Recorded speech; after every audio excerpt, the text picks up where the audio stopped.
Ladies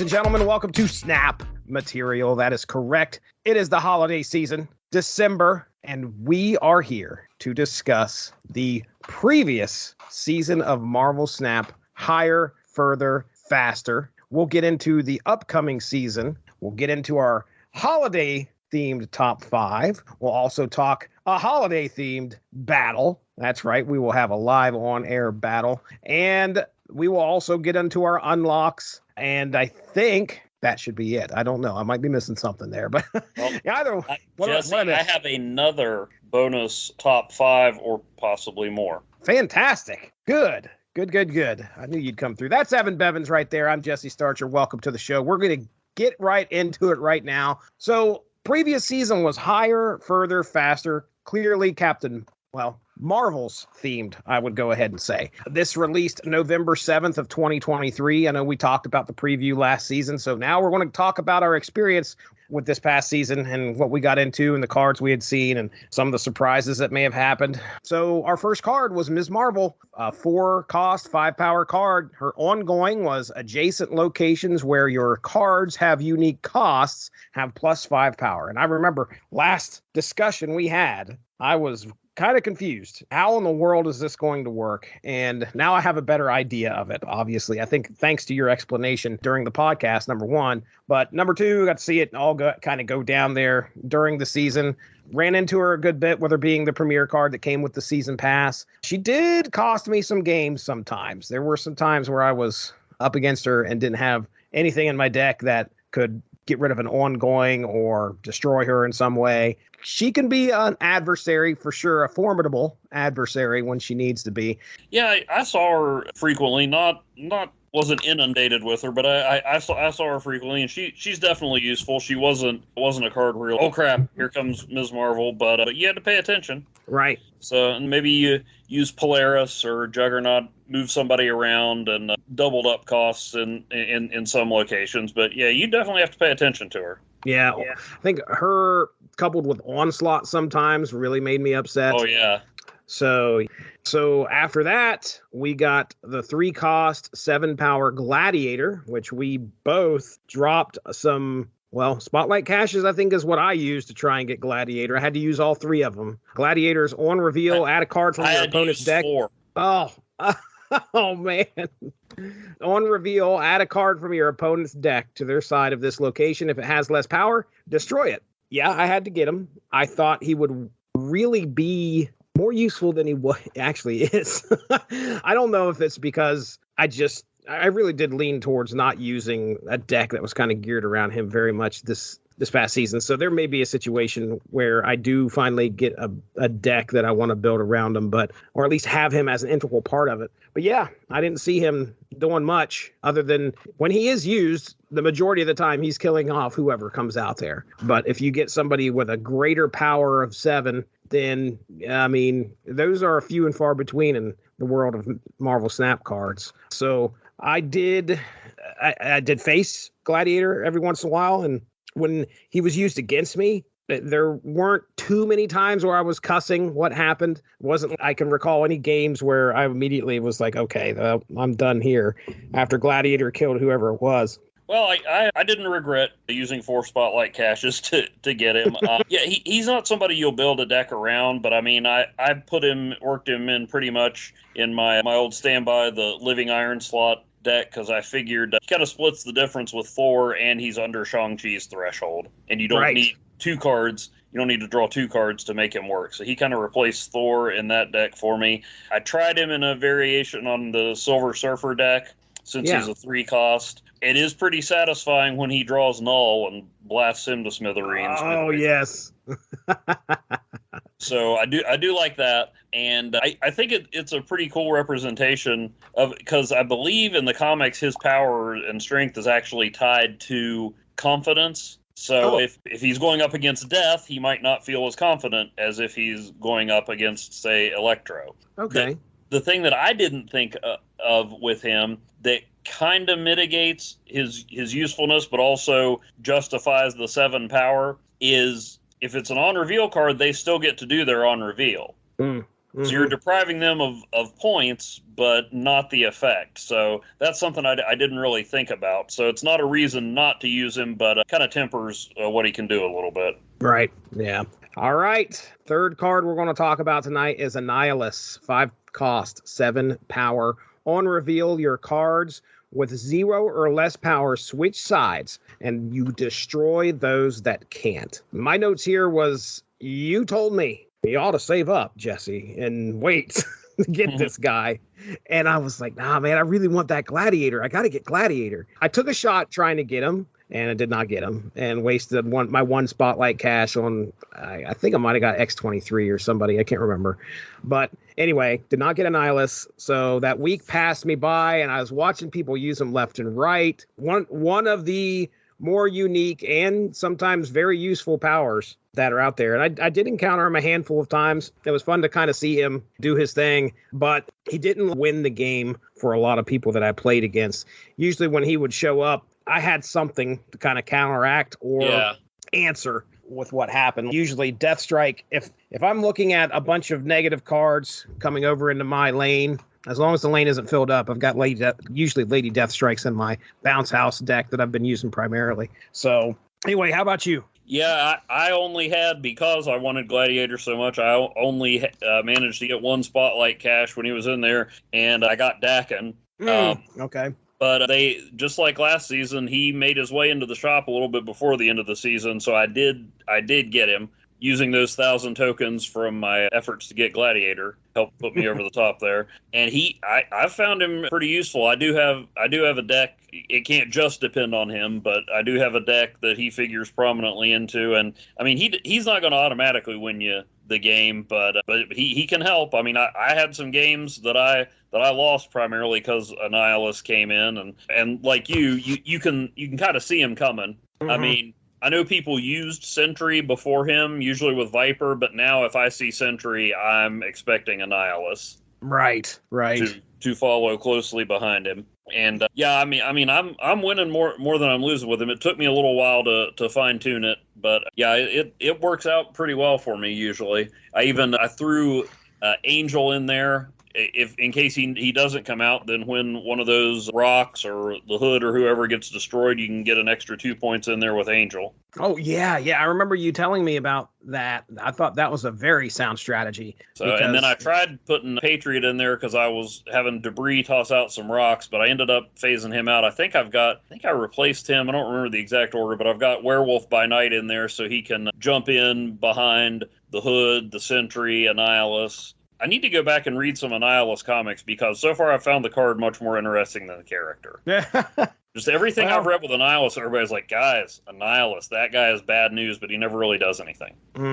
Yeah, should be able to grab yourself a handful of Fantastic Four. He's got to be in there somewhere. Oh, yeah. Okay, fourth card, final card of the season, and that was Martyr. 1 cost, 4 power. But at the end of the game, she moves to a location that loses you the game if possible. So I remember you saying that there aren't very many. I don't think there are any 1 cost 4 powers out there. You said, right? No, okay. No. So before Martyr hits, we had our discussion on the last season about what we kind of expected. We were talking about Viper, which, by the way, I didn't see anybody use Viper with her in it. And I don't know how sound of a strategy that is now. A lot of people really disliked this card. The meme that I saw on the release day for Martyr was, hey, everybody, it's Martyr Day. And then, of course, underneath that, it said no one ever. So, nobody was excited about this card. And I think a lot of it is because they couldn't understand the point of having the card out there. But I watched Martyr get played, I think, one time. I don't think I ran into Martyr very often at all, just that one time. And the first time, sure enough, Martyr was laying out there on, oh my goodness, Nidavellir. And so I had +5. Well, there were spaces open, and at the end of the game, she jumped over to a space and lost the guy 9 points on that lane. And I ended up winning the game because of it. And I was like, geez, Louise. But yeah, she definitely is doing what she's supposed to do. But the decks that you want to build around Martyr are definitely you want to make sure that you have everything filled out so she can't move anywhere or locked down. I mean, I guess with Professor X might be a good thing to throw onto that lane if you can. If you've got the lead, she ain't going to move anywhere. So, but yeah, I saw a lot of people hating on this card. A lot of hate, and I hardly saw anybody using her. So, how about you? Well, I mean, except for the times where you get a reward for having Martyr in your deck, you don't have to play her. It's true. You know, it's true. I mean, I give him credit for coming up with something unique that at least I'm not an expert on the character, but it at least fits the name kind of. And I mean, her existence can throw a few wrinkles in with District X or random cards being generated. Like, oh crap. Gee, thanks, Coulson. Right. But I didn't see her a whole lot. I get the 1/4. I guess that's supposed to add a little more reward, but I don't know that it's worth the risk. And if you make it even higher, then it makes it even easier to lose with her. So I think maybe right now she just works best as a fly in the ointment. I mean, you could shut her down with 0 or, like you said, Professor X, drop her into deep space. I just don't know that any of that is worth taking somebody else out. I mean, if you've got a slot for Martyr, why not just put Nebula or Sunspot in that? That's true. Or Echo. Yeah. There's just too many other one-cost cards to justify putting in there. But as far as somebody that could come up randomly, or I guess if there's ever a time when there's a bunch of Loki decks, you could pack Martyr to mess with them. But that'd be fun. Yeah. In any of those things, it doesn't seem like there's much of a reason to put her in a deck. What's the balance, would you say? I mean, what would you do to try and make her a little bit more appealing? Up the power? Maybe, but then it makes the higher her power, the more of a risk she is. Right, the more of a risk she is. But unless you get her to 1/6 or 1/7 like Ebony Maw, then it's worth putting 0 in. Yep. Because Ebony Maw, I used to love trying to run, but honestly, again, they're even lower power cards. There's just more upside. So I guess if you raised her power even more, but then if you don't draw that card to counteract her, is it really worth it?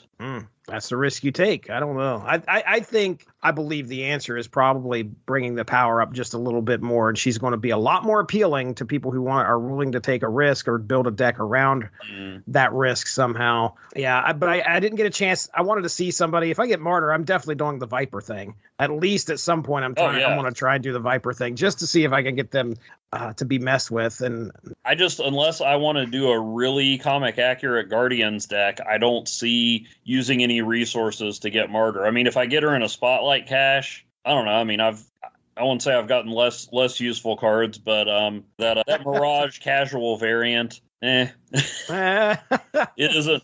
The original card just looks cooler. So what is the casual variant again? What does she look like? It's just like her on a scooter, not in costume. Oh boy. Okay.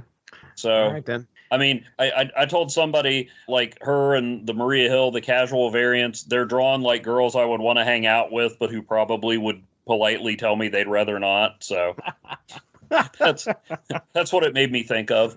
So, that's sorry to bring everybody down on this. Yeah, I mean, I don't know. I wouldn't be like, for some reason, it wouldn't bother me as much as MODOK did, even though I found ways to make peace with and use MODOK. I don't know. I mean, I could see it being a fun challenge if she popped into your deck. I just don't know why you would invite it. Right.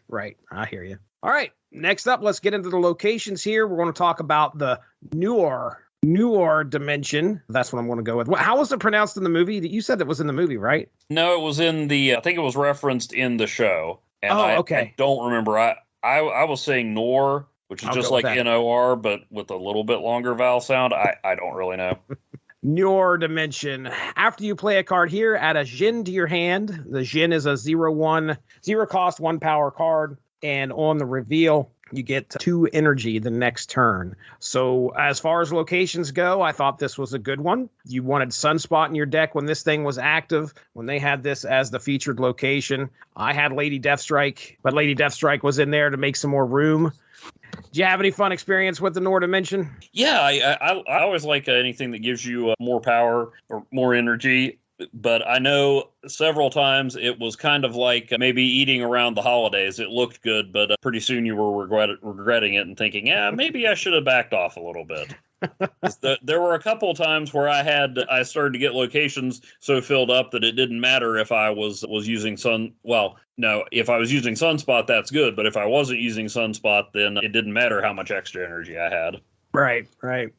So it's fun, but it's not necessarily the best idea just to keep tossing cards in there. Right. There's 12 spaces. Now, Venom is workable there, or Green Goblining, or Annihilusing, or whatever. Some people over there, so they can't get the gen. That's fun. That's pretty smart. Recently, I played a game. First location was Death's Domain, and then the second location was Nohr Dimension. Oh. So we were just feeding all these gens to the Death's Domain.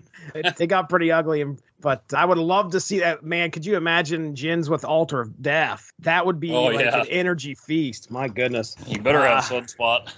Yeah, no kidding. Or all at right. least She-Hulk. Oh man, easy. Yeah. Okay. Well, I think if we ever do a top 5 of top locations, my goodness, we haven't done that one, have we? We've done most hated locations. Yeah. Have we done top locations? I don't think we have. I don't think so. Tarnax 4 is going to be at the top of my list. I definitely had a strategy that I was talking about last recording session, where I said, when this goes live, I'm going to have Legion in my deck. And I'm also going to try getting Mysterio to see if after I play Legion, those other cards change from a 2-cost 0 card to a 2-cost something. And sure enough, that worked. Legion turning every location at a Tarnax 4 was some of the most fun I've ever had, sitting there watching people try to come up with a strategy or some way to win the game when it was just absolute chaos from that point forward. I do have a lot of screenshots, a lot of video with the chaos that I caused with Legion. And even when I lost, I wasn't upset at all. It was just fun playing the game at that point for some reason for me. And I think a lot of that is, you could tell, I'm definitely a proponent of chaos. I like throwing Legion out there. I like throwing Quake out there. I love watching these locations turn sometimes. I wanted to actually call off of work the day that this was. I legit woke up that morning. I was having so much fun the night before.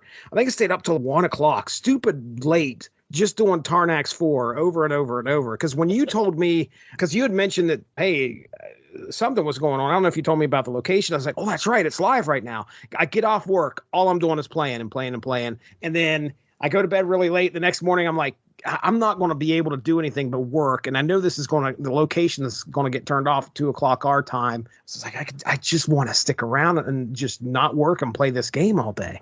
That's how much fun I had with Tarnax 4. I didn't seem to see it that much, and maybe I just wasn't playing as much that day. I've seen it a couple times. I don't know, maybe I'm just not as ready to embrace the chaos as you are. That's a theme battle we should do sometime, even though it's more of a DC thing, order versus chaos. Yeah. But I love the concept, but I don't know, when it did pop up for me, it seemed, I was like, no, I need to do these specific cards, my Iron Slot deck, which that's right. I know I keep coming back to that, but it's been my most consistent performer. But so I don't know, maybe it's just the decks I was playing. I think it sounds like a lot of fun. I didn't dislike it at all. I just didn't encounter it as much as you did, and it wasn't really something that worked for me when I did it. Okay. All right. Well. And by the way, that was the one that was in the Marvels in the movie. Oh, Tarnax 4. Okay. Yeah. I think it was just called Tarnax, but yeah, that's the Skrull homeworld, which is, if you didn't know that, the fact that you get a little Skrull image every time before your card changes ought to clue people in. So yeah, no, I love it as a concept. I just didn't dive as deep into it for whatever reason, but I love the idea. It's a good addition to the roster of locations. All right. Thanks a lot for joining us. Make sure to tune in tomorrow for the next installment of Snap Material.